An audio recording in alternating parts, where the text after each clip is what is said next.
Once upon a time, there lived a poor widow. She lived in a small cottage by which grew 2 rose bushes, one white and one red. Now, it so happened that the widow had 2 daughters, whose looks were alike to that of the rose bushes, and whose names were Snow White and Rose Red.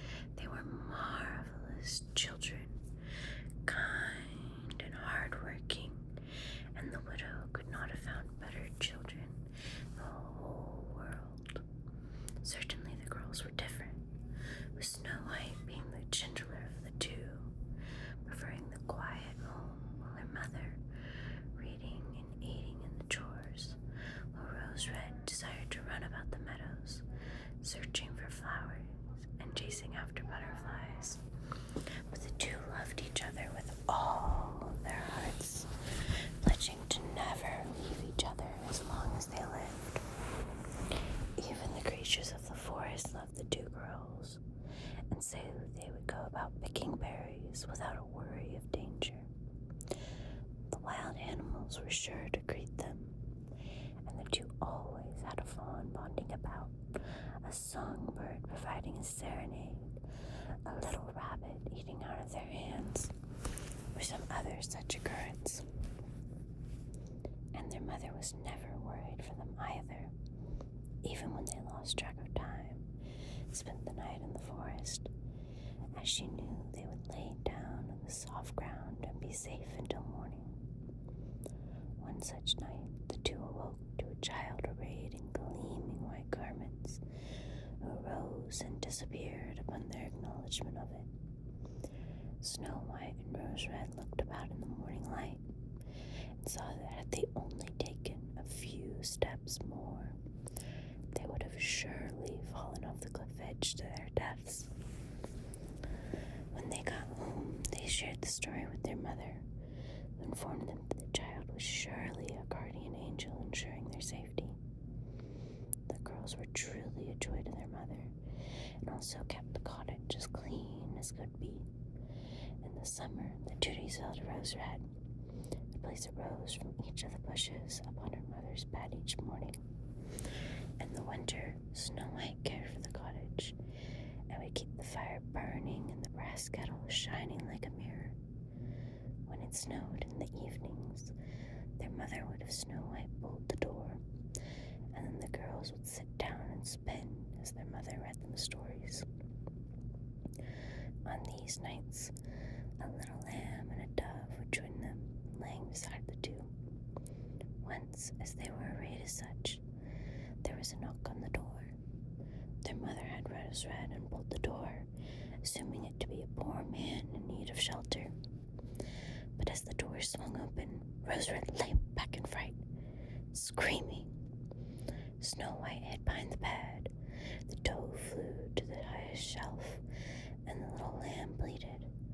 Through the door, a bear was sticking its great furry head, but the bear meant them no harm. His words quickly calmed their racing hearts.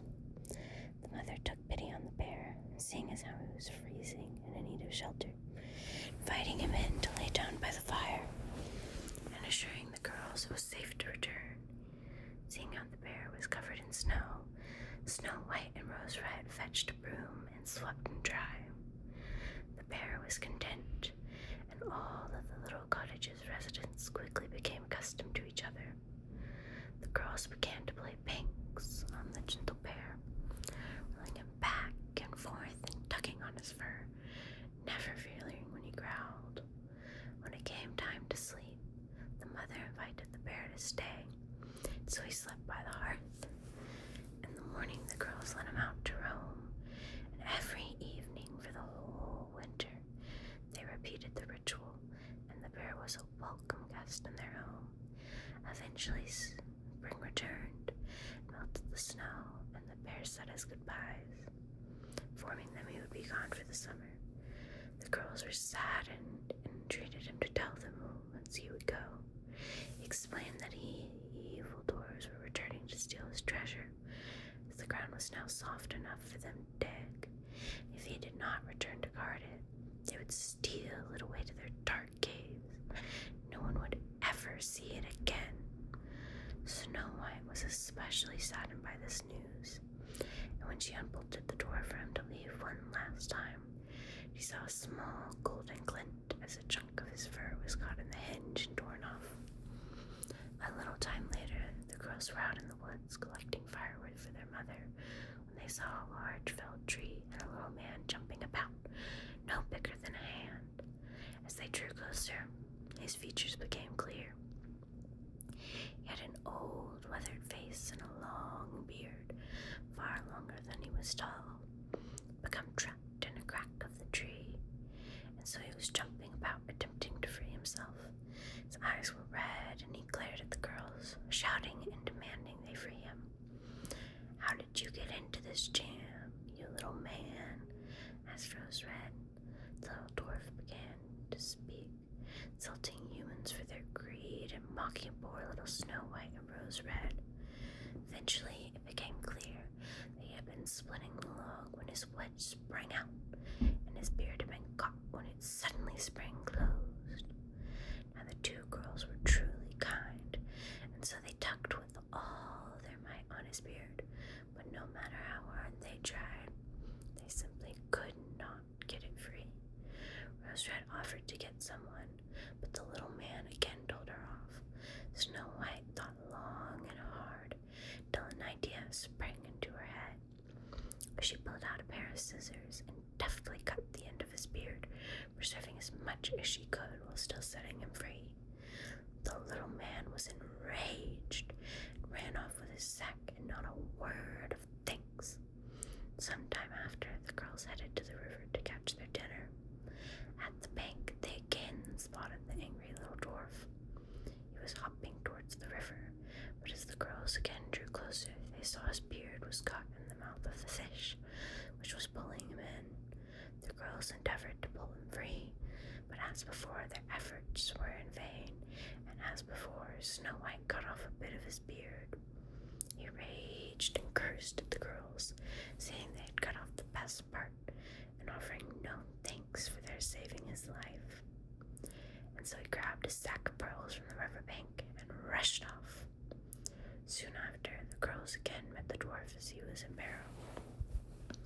This time they were on the way to the city to fetch some supplies for their mother when they saw him about to be carried off by an eagle. This time they managed to free him without snipping his beard, but he again raged at them for they had torn his coat before running off with a bag of jewels.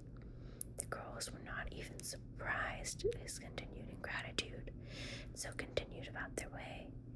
As they were returning, they saw him a fourth time, admiring his jewels as they sparkled in the sun, thinking no one was about to spy upon him. The girls were struck by the beauty, and so stopped to stare. The little man flew into a rage yet again, till he heard a deep growl, turned to see a bear emerge from the forest. He fell to his knees, pleading for his life, as he was too far away to escape down a hole into his cave. He hovered up the girls in exchange for his own skin, begging the bear to eat them instead. But the bear was not moved, and upon suffering a single strike from his great paw, the ungrateful dwarf lay forever still. Seeing that Snow White and Rose Red had begun to run away, the bear called out, recognizing his voice as they turned about, and in place of a bear saw a handsome prince clad in gold, with his cast-off bearskin lying at his feet.